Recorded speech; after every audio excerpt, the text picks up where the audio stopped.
Ser podcast. Hola, soy Bruno Alemany y esto es Play Fútbol, el podcast de fútbol internacional en el que te hablamos del juego. Ya tenemos la gran final servida. Chelsea, Paris Saint-Germain, domingo 9 de la noche en el MetLife Stadium de New Jersey. Una final en la que el Paris Saint-Germain se juega ser campeón de todo, se juega firmar una campaña, una temporada absolutamente histórica. Lleva el sello de Luis Enrique, está siendo algo impresionante lo del conjunto francés, pero creo que hay una pequeña ventana de oportunidad para el Chelsea, una opción real de competir. ¿Qué pasa? Seguramente por ensuciar el partido, porque el PSG sea poco brillante y no tanto por hacer ellos, el propio Chelsea, un partido brillante. Y en ese ensuciar el encuentro, en ese competir, me parece que es absolutamente clave la figura de Moisés Caicedo, un jugador que ha tenido que cargar con el San Benito de uno de los centrocampistas más caros de la historia, por esos 116 millones de euros que le costó al Chelsea, pero un futbolista que, pasados un par de años de su llegada a Stamford Bridge, se ha hecho con las llaves absolutamente del equipo. Es el jefe no solo del centro del campo, seguramente de todo el equipo, entre otras cosas porque hace de todo y todo lo hace bien. Corre por él y por todos sus compañeros, como cuando jugábamos a pillar. Y no solo eso, con balón está marcando diferencias. Es una de las ventanas de oportunidad que tiene el Chelsea para competirle al PSG. Que Caicedo haga suyo el partido de este próximo domingo en New Jersey. Vamos a hablar de Moisés Caicedo, con quien le hizo debutar en Ecuador, con Miguel Ángel Ramírez, el míster, y hablaremos de la final y de lo que nos deja el torneo para el Real Madrid en el tramo final del episodio con Miguel Ruiz. Arrancamos.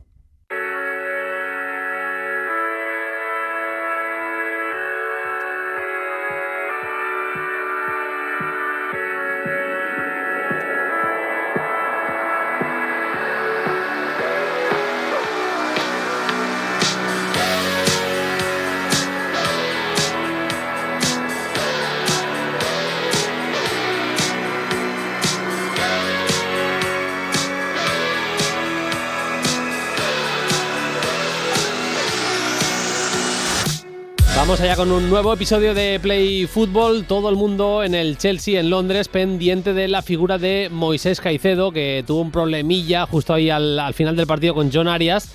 Un mal gesto, la verdad es que se le fue el tobillo izquierdo un poquito, el gesto es feo si lo habéis visto por la tele. Y estamos, la verdad, pendientes de que uno de los mejores, si no el mejor jugador de lo que llevamos de torneo, pueda estar en la final. Ya se perdió el partido de cuartos por acumulación de tarjetas.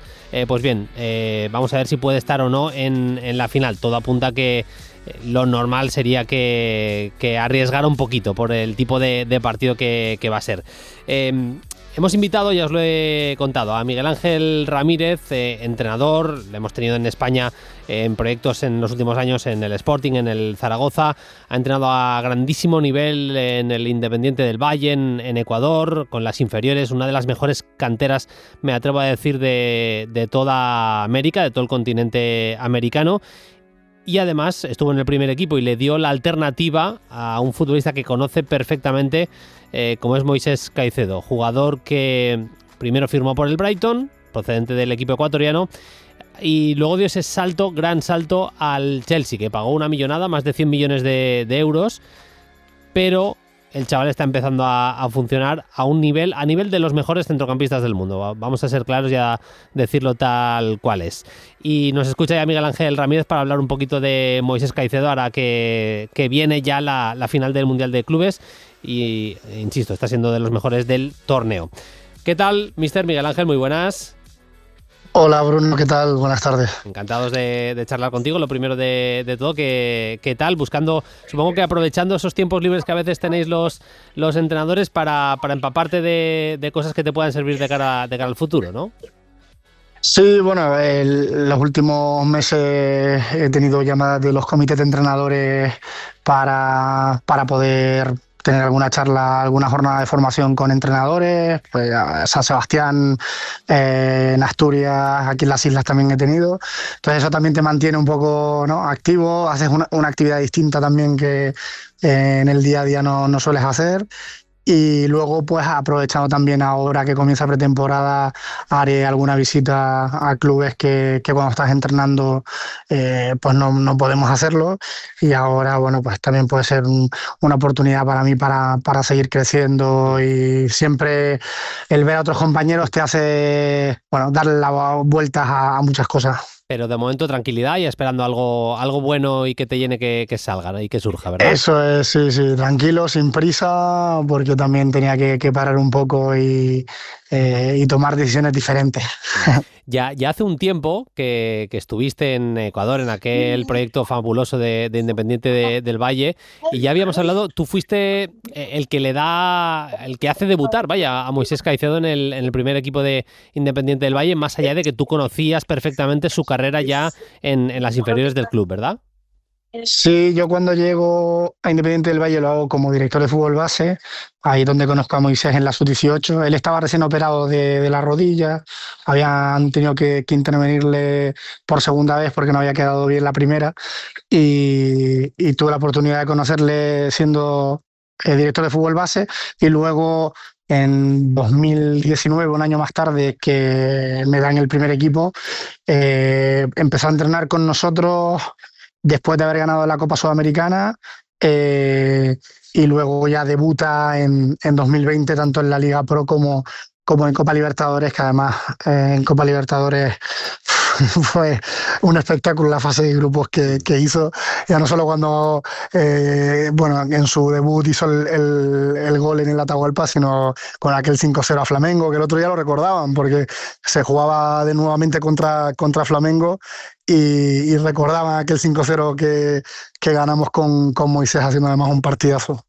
Me acuerdo que me decías, cuando hablábamos de él, que en cuanto le viste afrontar los partidos de máxima exigencia, de máximo nivel y que él no perdía sus facultades, al contrario, que incluso por el hecho de estar más motivado, que no se le veía rendir por debajo de lo que había mostrado hasta ese momento, ahí tuviste claro que estábamos delante de un proyecto ilusionante de verdad de futbolista. Yo y todos los que lo veíamos, algo muy curioso fue que la Independiente del Valle sub-20 jugaba la Copa Libertadores y tuvo que hacer viajes para ir a Paraguay, jugar con la sub-20 y venir con nosotros a jugar con el primer equipo, porque ya se convirtió en pieza fundamental en el primer equipo, siendo pues eso, un recién llegado al primer plantel. Y fue durante todo 2020 fundamental. De hecho, el bajón que tenemos en Liga Pro y somos eliminados en octavos de final de Copa Libertadores contra Nacional de Montevideo, fue sin Moisés Caicedo porque estuvo lesionado en ese momento. Porque estábamos convencidos que con Moisés en ese momento, en esa estancia de Copa Libertadores, hubiéramos podido hacer grandes cosas. Y hasta ese nivel llegó en su primer año en el primer equipo. Es decir, era el mejor en los entrenos y en la competición era fundamental. Y eso que había sufrido un cambio de posición, digamos, porque él venía a hacerlo de mediocentro de 6, ¿no?, más puro en un 4-3-3, Sí. y con nosotros pasa a hacerlo de 8, porque teníamos a Cristian Pellerano de 6. Entonces nos aportaba muchísimo más de 8, tanto en lo defensivo, en esa primera presión por las patas que tiene apretando con el punta, pero también a nivel ofensivo, por la llegada al área y luego por último pase y por gol, porque hizo bastantes goles en esa temporada. Precisamente por el tema de la posición te quería tirar. El Chelsea en los últimos años está firmando casi de todo en todas las posiciones, es decir, la competencia para Moisés está siendo altísima, más allá de que él desde el principio fue titular indiscutible y por carácter, por capacidad técnica y física, por sus cualidades, ha hecho titular indiscutible casi desde el primer momento. momento, pero es evidente que había que buscarle un acomodo en el centro del campo, que llega más o menos al mismo tiempo que Enzo Fernández, por el que se hace también un dispendio económico importante, y poco a poco se ha ido haciendo con esa posición de mediocentro, de 6, de pivote del el centrocampista más cercano a los defensas centrales del Chelsea. ¿Tú le has visto acomodarse fácil? ¿Lo has ido hablando con él? Porque me consta que tenéis relación. ¿Cómo lo ha vivido el tener que acostumbrarse a ser siempre ese futbolista, el que está de los centrocampistas más cerca de los defensas y el que tiene muchas veces que iniciar el juego y demás?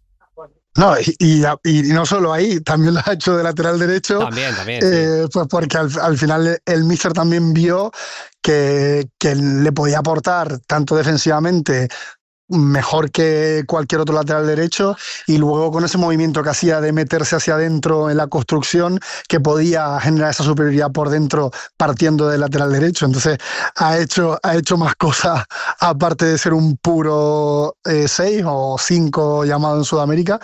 Él desde que prueba la posición de 8, digamos, en el 2020, él prefería estar ahí porque estaba más cerca del área contraria y vio que tenía último pase, que tenía gol, y que además yo creo que defensivamente también le gustaba ser ese de dentro que saltaba junto con el punta. Entonces, como que en las dos fases a él le gustaba más ser 8 que 6. Es cierto que le gusta mucho también porque entiende el juego, porque domina los conceptos y tiene muy buen pie.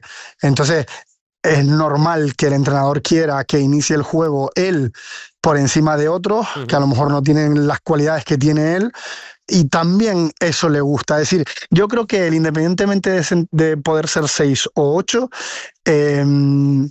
a él le gusta poder recorrer con el equipo, es decir, poder tener metros, que siendo 6 también pueda en algún momento tener esa llegada, que lo hemos visto en el Chelsea este año, como partiendo una posición más retrasada, más cercana a los centrales, a medida que el equipo viaja y que se va llegando a área contraria, él termina llegando y ha hecho hasta algún gol también de llegada al área de segunda línea. Eso a él le gusta, porque además tiene condiciones para hacerlo, tiene piernas para poder llegar de una posición retrasada hasta el área contraria.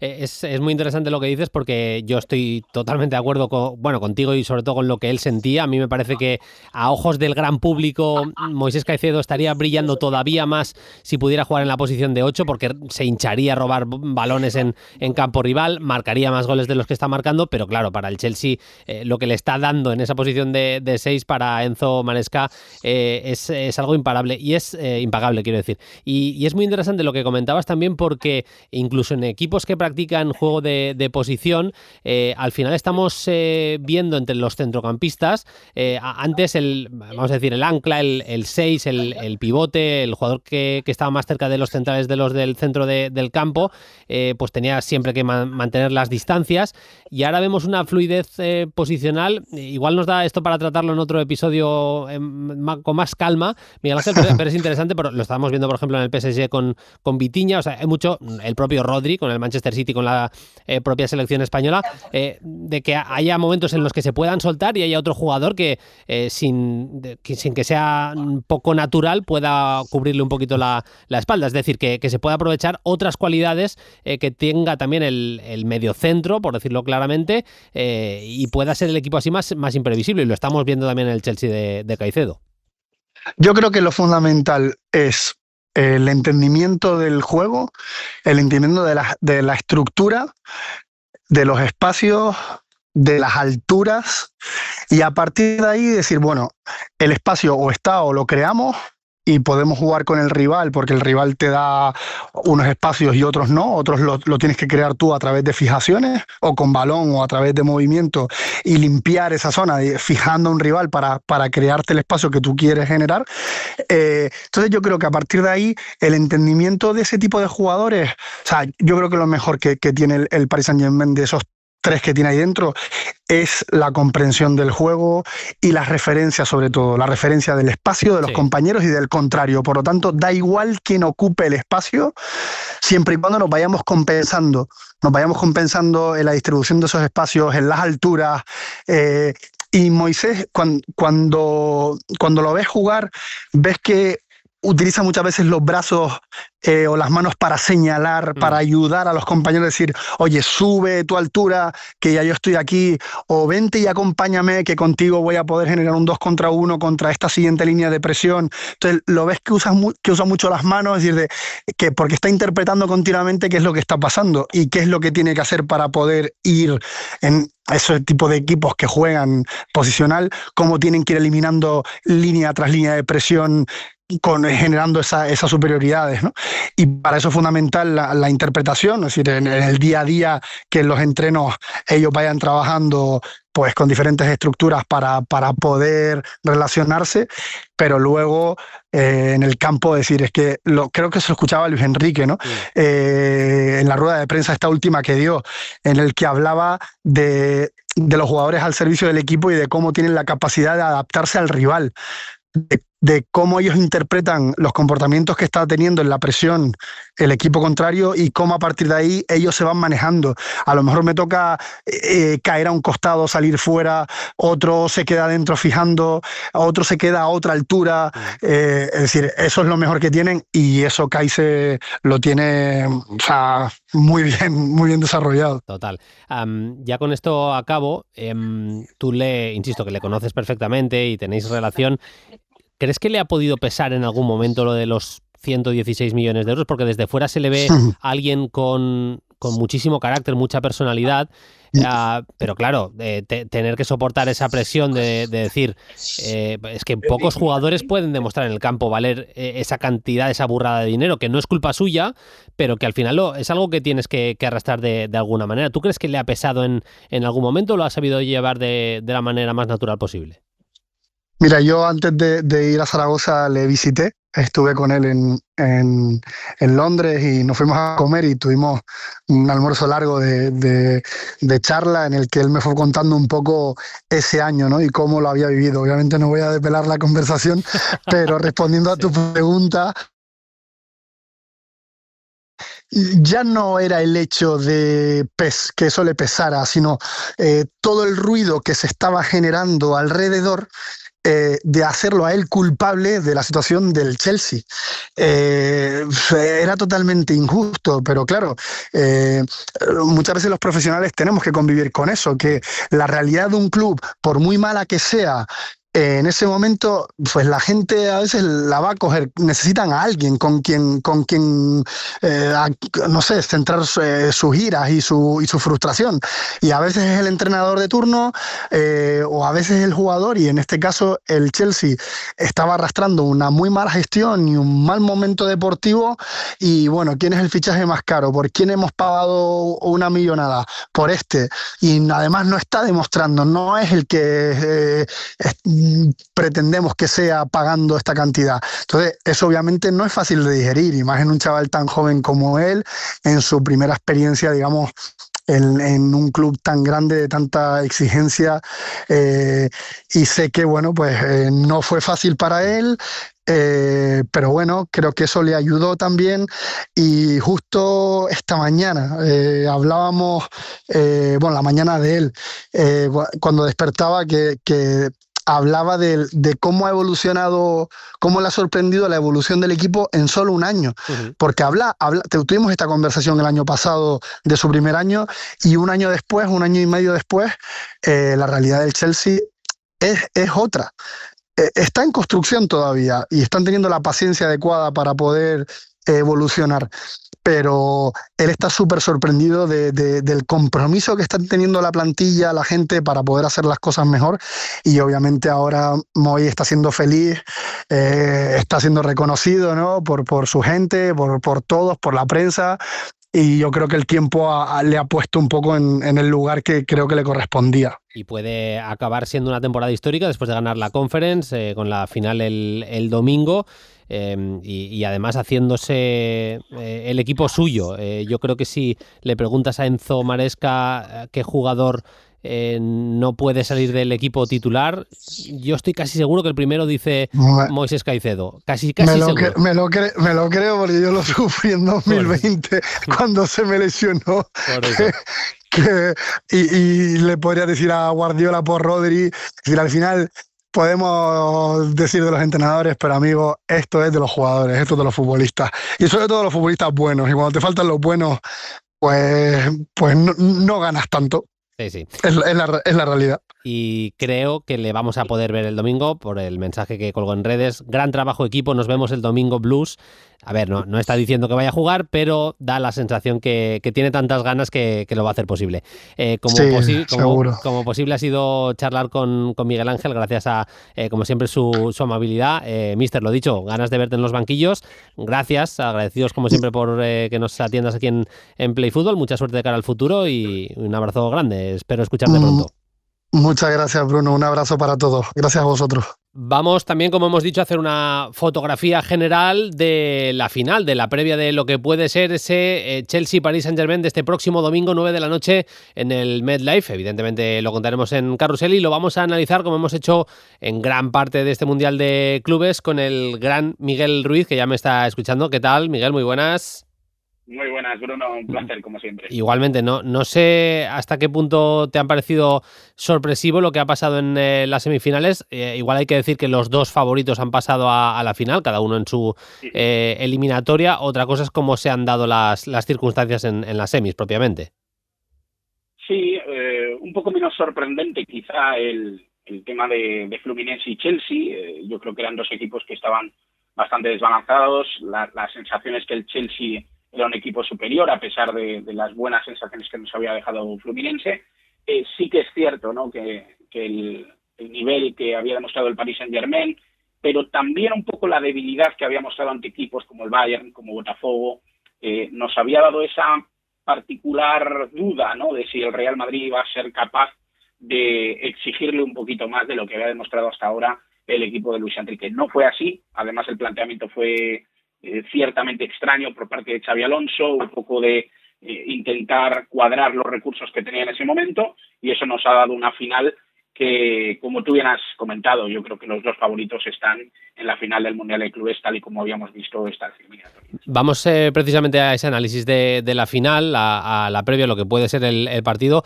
A ver, es favorito el Paris Saint-Germain, pero yo decía en la introducción, Miguel, que si tiene una oportunidad el Chelsea, es empezando por ensuciar el juego del Paris Saint-Germain, porque no esté cómodo en el campo. Y ahí hay una figura que me parece clave, lo estaba hablando ahora con el míster, con Miguel Ángel Ramírez, que tuvo y le hizo debutar a Moisés Caicedo en Ecuador, en Independiente del Valle. Me parece clave la figura del ecuatoriano, vaya. Sí.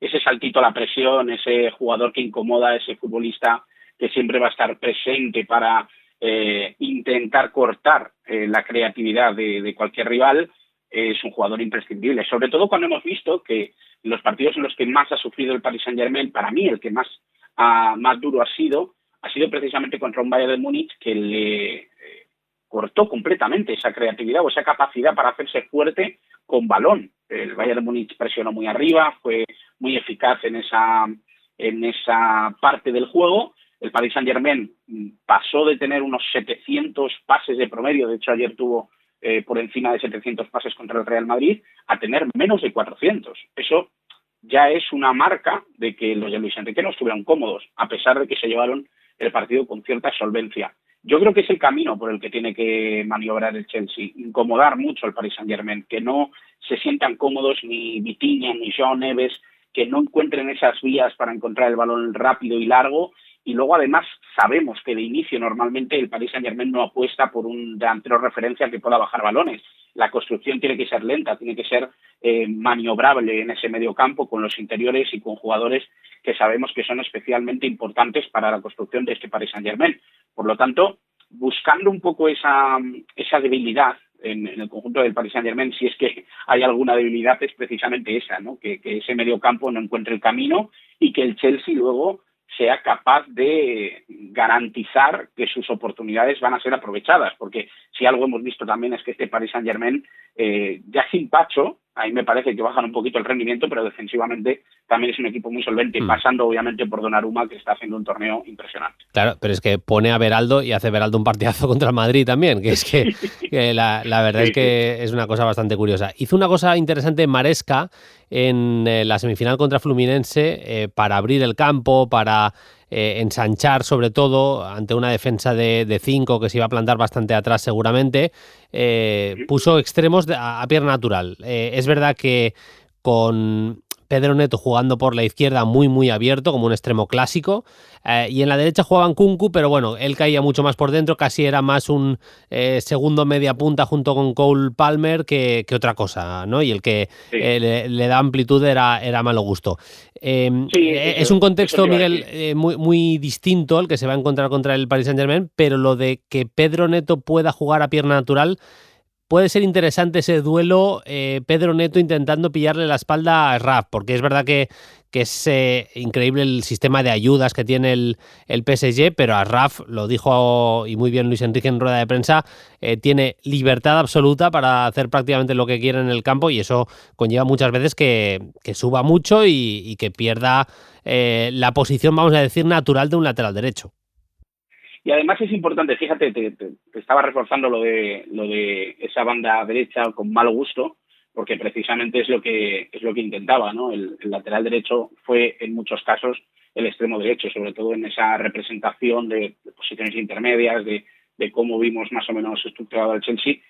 Los dos extremos eran Malo Gusto y Pedro Neto. Es muy interesante también ver cómo precisamente a nivel defensivo, de cobertura y sobre todo de cómo ocupa los espacios el Paris Saint-Germain en fase ofensiva, el que se coloca un poco ahí de parche en el lateral derecho es precisamente João Neves en muchos momentos, porque lo vemos también representado en la banda izquierda, cuando Vitinha se pone un poquito a la espalda de Kvaratskhelia, es un jugador que tapa el hueco que deja Nuno Méndez cuando interioriza. En este caso es João Neves el que pasa un poco a esa posición de lateral derecho, y precisamente Pedro Neto es un jugador que sí puede superar esa necesaria cobertura, ¿no?, que le hace su compañero luso precisamente a Hakimi.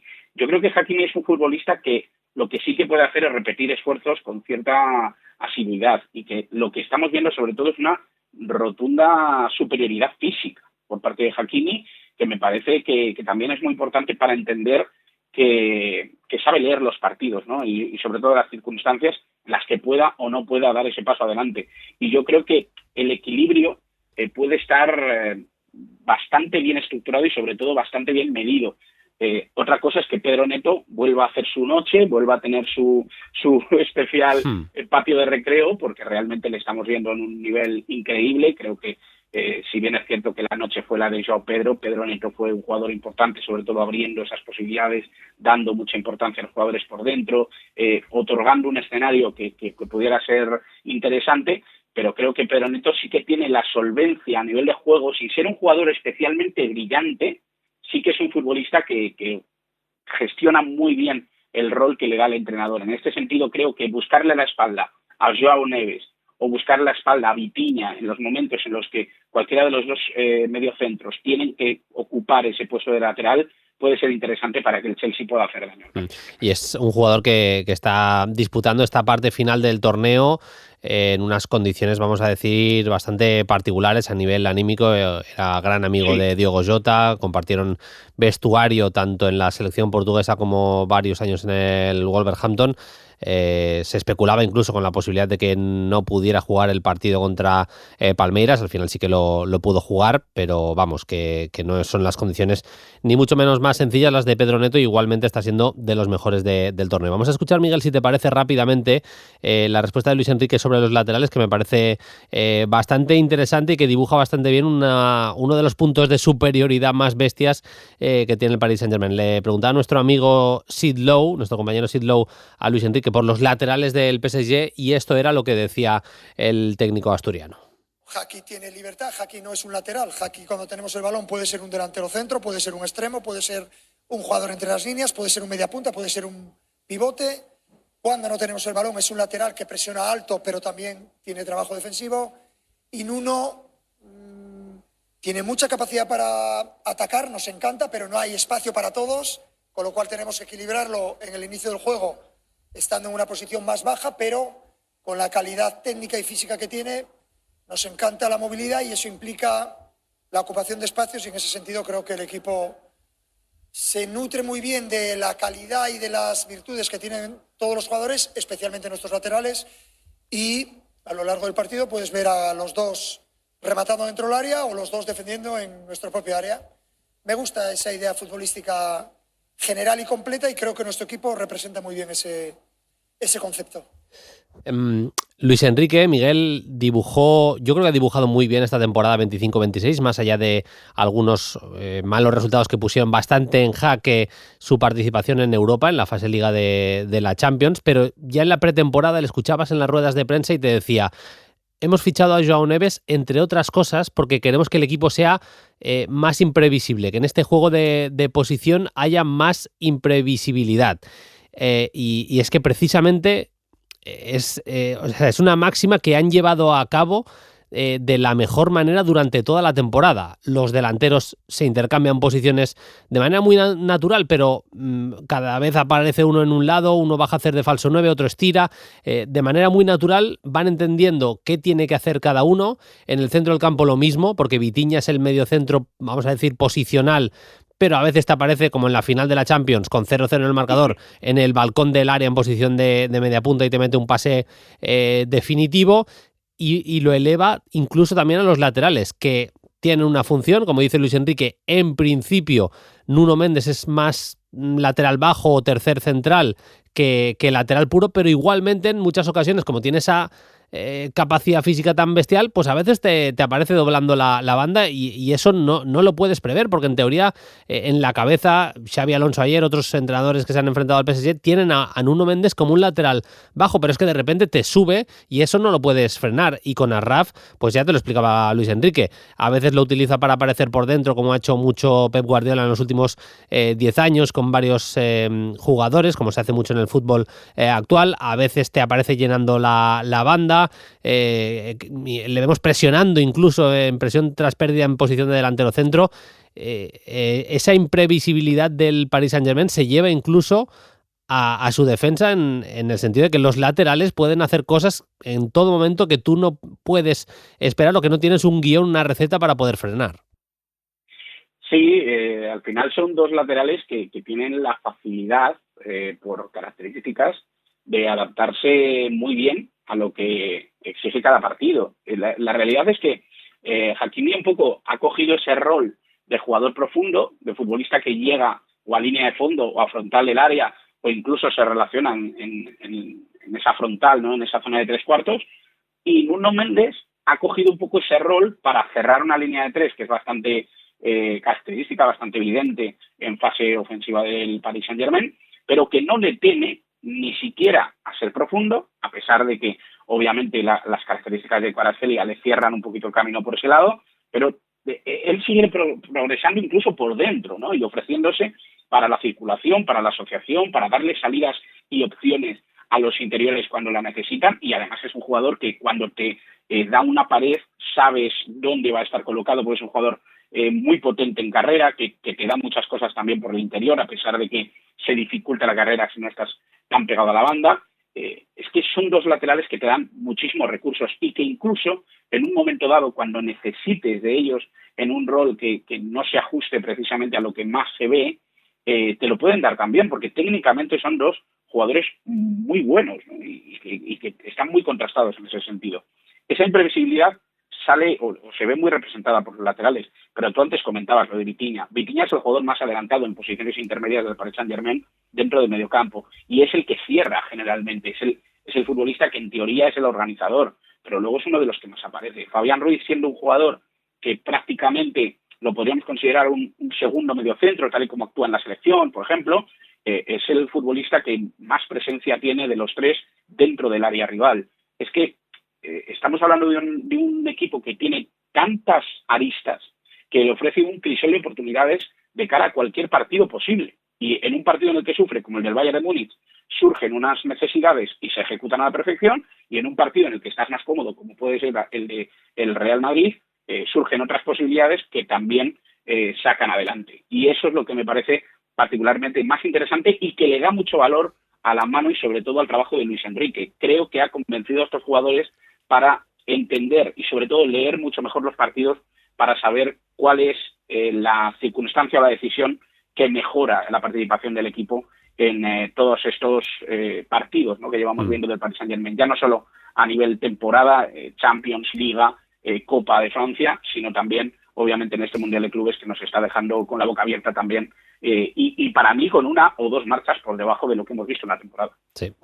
A mí me parece favorito el PSG, básicamente porque el Chelsea, que ha tenido ratos de muy buen juego, de dominio, ha tenido pegada sobre todo, también, y me parece muy, muy importante esto en un equipo, pero es un conjunto al que cuando le han buscado las cosquillas le han hecho daño, le han generado peligro. Mira lo que le pasó contra Flamengo, por ejemplo, no fue como la derrota del PSG contra Botafogo, ni mucho menos, fue una derrota muy distinta, y evidentemente Robert Sánchez, que es un muy buen portero, no está al nivel de Donnarumma ahora tampoco, o sea que por todas esas razones me parece el Chelsea menos favorito que el PSG para la final del domingo.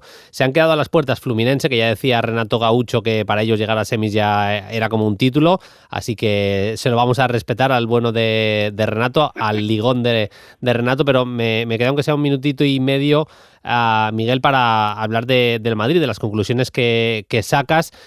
Un Madrid que, bueno, empezando con Xabi Alonso, pero cerrando temporada, porque hay muchas caras, de las caras nuevas que va a tener el equipo, que no las ha tenido las piezas todavía en el tablero Xabi Alonso, por tanto tampoco se puede hacer un juicio sumarísimo de Xabi Alonso. Cosas positivas, y evidentemente una salida bastante traumática, pero que de alguna manera puede servirle a Xabi Alonso para sentar las bases de lo que no tiene que pasar en el futuro. Sí, yo creo que es un escenario de pruebas maravilloso el que ha tenido Xabi Alonso. Ya lo quisieran todos, un escenario de esta competitividad para poder medir cuáles son las ideas, ¿no?, con las que vas a acompañarte durante toda la temporada.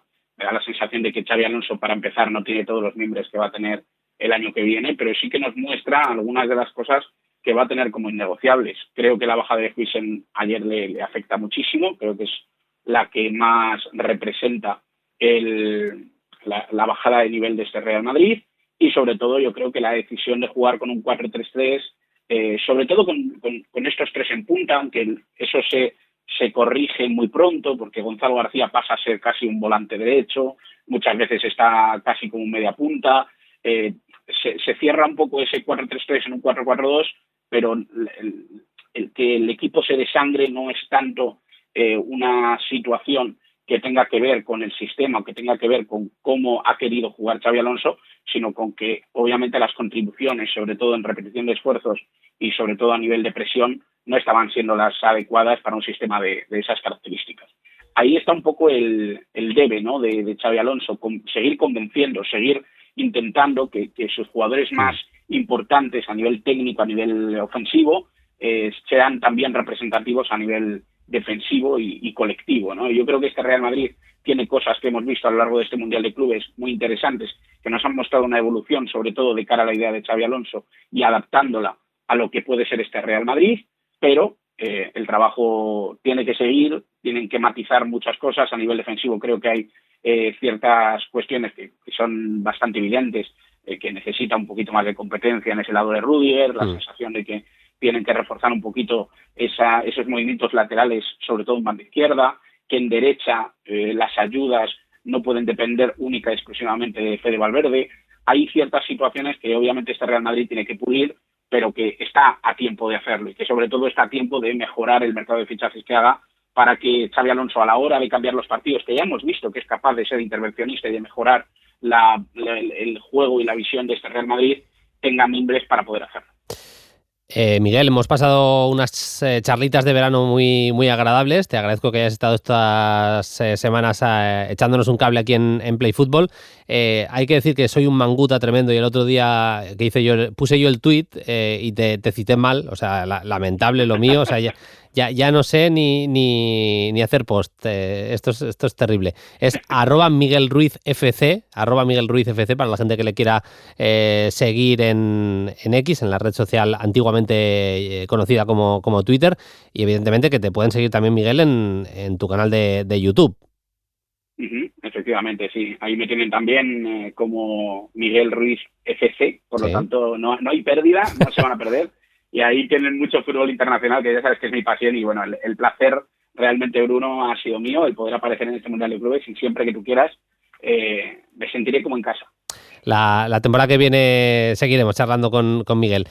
Nosotros nos vamos, no tenemos tiempo para más. Sí que puedo decir que el próximo lunes habrá el último episodio de Play Fútbol con respuestas. Nos habéis dejado preguntas, pero esta semana tenemos el tiempo que tenemos, vamos justitos y bueno, de hecho estamos gastando tiempo de días libres para hacer este episodio, así que en la grabación que haremos el domingo y saldrá el lunes os contestamos a las preguntas que hayáis dejado estos últimos días, semanas, tanto en X, en @playfutbol en X, como también en los comentarios de iVoox. Lo dicho, Miguel, muchísimas gracias, buen verano y un abrazo. Un abrazo muy grande, chao, chao. Nosotros nos vamos, volvemos el lunes con el último de la temporada. Hasta entonces, sed felices, adiós. Para no perderte ningún episodio, síguenos en la aplicación o la web de la SER, Podium Podcast o tu plataforma de audio favorita.